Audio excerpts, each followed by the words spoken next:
Night on a Simi Valley girl mauled by a pit bull back in April. Brandi Hitt now in the newsroom with a preview of a story you'll only see tonight on the KTLA News at 10.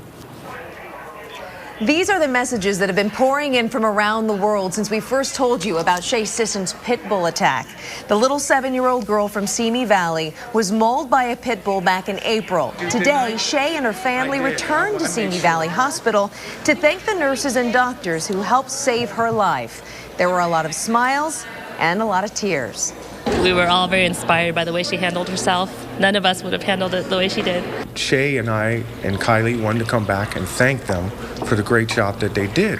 And we thank everybody that has helped us and will continue to help us. There was also a development today in Ventura County when it comes to pit bull laws. Coming up tonight on the KTLA News at 10 o'clock, the proposal to make it mandatory that pit bulls in Ventura County be spayed and neutered.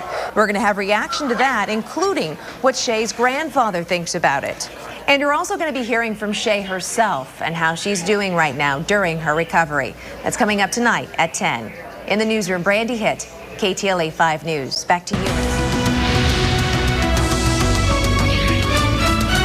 It's a story you'll see only on 5 tonight. A young girl viciously attacked by a pit bull, but is now doing much better thanks to a community of doctors and neighbors who are helping her heal.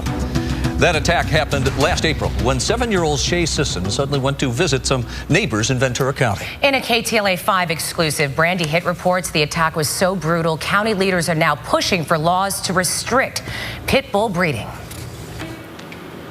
These are the emails that have been pouring in from around the world since we first told you about Shay Sisson's pit bull attack. And we learned today Ventura County may be taking stronger steps to restrict pit bull breeding.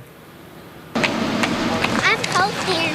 You can walk that fast. At Simi Valley Hospital, Tuesday night? You did. many of the nurses and doctors know 7-year-old Shay Sisson well. You look great, Shay. You look so good. These are the men and women who helped save her life after a pit bull attacked her face back in April. What do you think of the nurses and doctors here at the hospital? Nice and helpful. Shay and I and Kylie wanted to come back and thank them for the great job that they did. Her ER doctors were even in tears. It's just so neat to see her right now, happy, smiling. KTLA first introduced you to Shay 2 weeks ago. Pit bull. Her family says this is the neighbor's pit bull that attacked when she went over to share her Easter candy.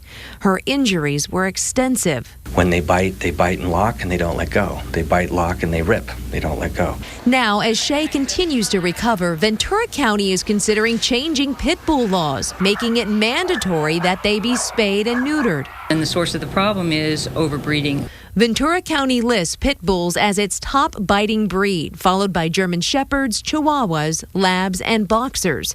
And pit bulls have topped that list for the last 3 years. They are not a highly adoptable dog. But the subject is also controversial because the breed is popular in some cities. I understand that some of them are very just sweet as honey. Shay's grandfather supports the idea. I don't want to ban the breed. I want to control the breed, control these people to make them responsible for these dogs. And since Shay's story first aired, he says the support has been overwhelming. She's doing great. Oh, and we thank everybody that has helped us and will continue to help us. If you would like to help Shay's family out, you can find a link on KTLA.com. By the way, Ventura County and 9 cities within the county are now considering whether to adopt that mandatory pit bull spay and neuter law. Brandi Hitt, KTLA 5 News. Back to you.